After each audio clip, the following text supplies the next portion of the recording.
cabin that wasn't there. In the bleak midwinter of what might have been 1964 or 1984, or perhaps even 2011, no one could quite agree, an old woman called Agnes Shaw trudged through a forest that refused to stay in one place.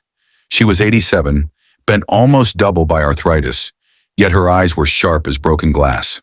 The villagers back in Lower Mosswood had called her Granny Aggie for so long that most had forgotten she once had another name. They said she could smell trouble 3 valleys away, and on this night she certainly smelt something. She had been walking for hours, maybe days. Time had grown slippery. Her stick tapped the frozen ground like a blind woman's question. Snow fell in heavy, reluctant flakes, as though the sky itself were reluctant to let go of them.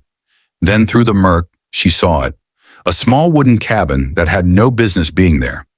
Smoke curled from its chimney, thin and gray as a dying man's breath. Agnes did not hesitate.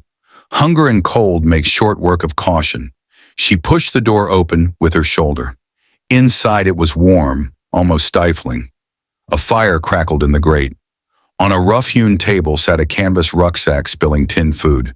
Peaches and syrup, corned beef, condensed milk, all bearing labels in languages she half recognized and half didn't. A kettle sang on the hearth. Someone lived here, or had done very recently.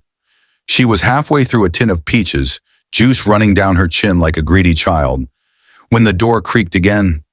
The man who stepped in was tall, broad, soaked through. In one hand he carried an axe that looked too heavy for any ordinary woodsman. Snow clung to his beard. His eyes were the pale blue of a winter sky just before a storm breaks. He stared at her. She stared back, peach tin still in her gnarled fingers. "You're eating my supper," he said at last. His voice was soft, almost polite. "I'm old," Agnes replied.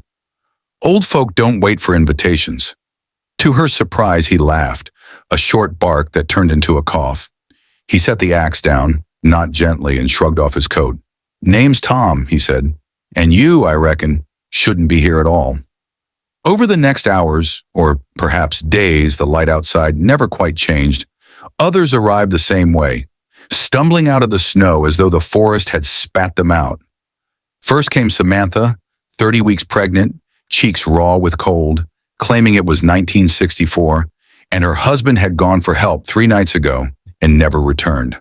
Then Jodi, barely 20, leather jacket, frightened eyes, swearing blind it was 1984, and she just watched her boyfriend drive off after a row, leaving her stranded. They all fetched up at the same cabin, the same fire, the same impossible larder. The tins multiplied overnight. The kettle never went cold, and every time one of them tried to leave the clearing, the trees rearranged themselves and walked them gently but firmly back to the porch.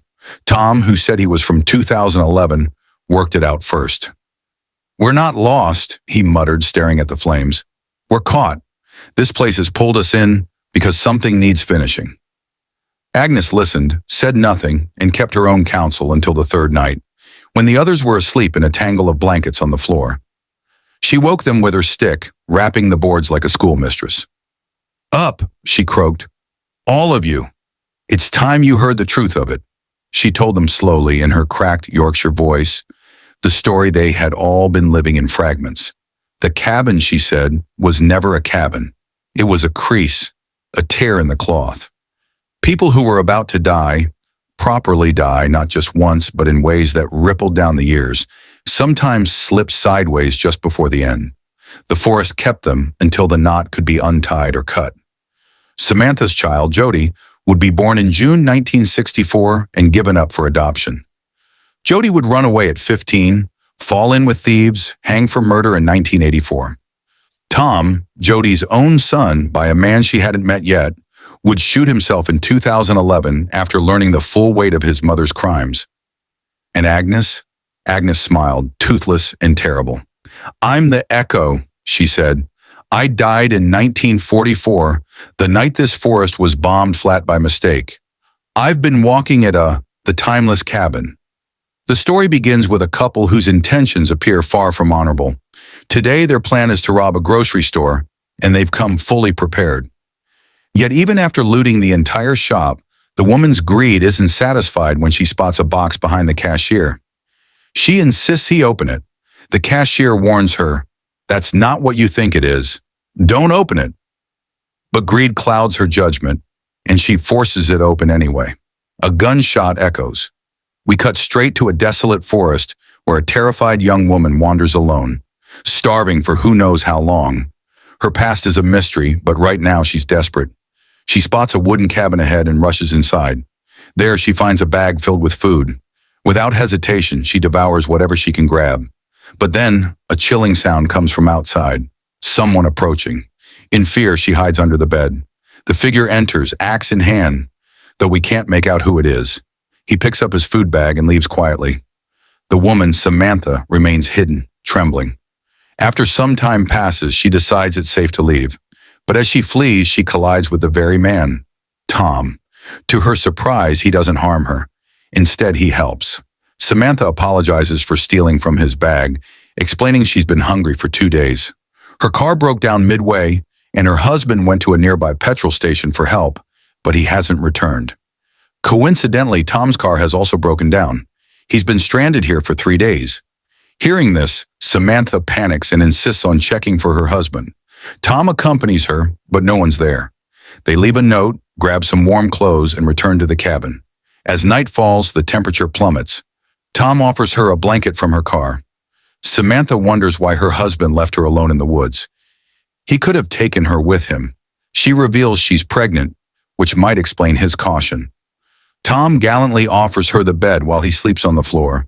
Before bed, he gives her water from a nearby lake. Strangely, when he returns the next day, the lake has vanished.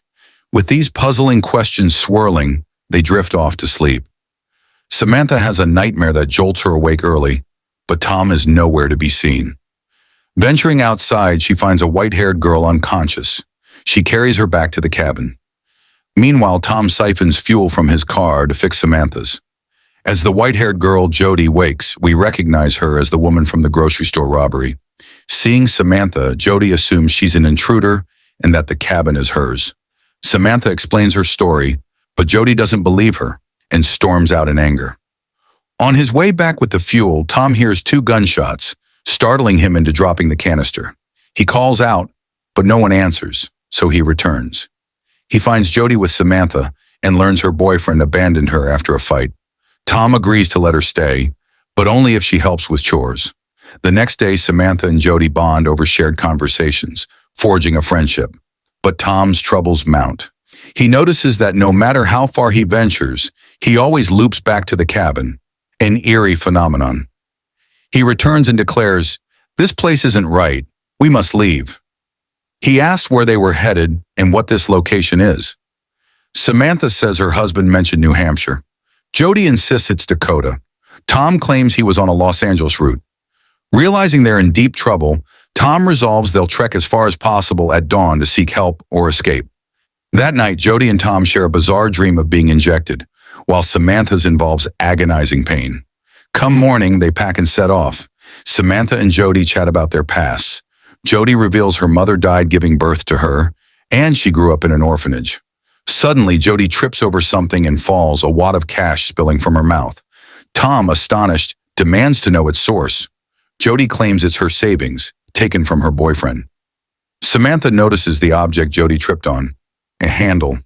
Tom uses his axe to break it open, revealing a German bunker filled with wartime gear and canned food bearing Nazi symbols. Samantha mentions her father fought in the war, so such items were common at home. Tom hauls out the cans, but they're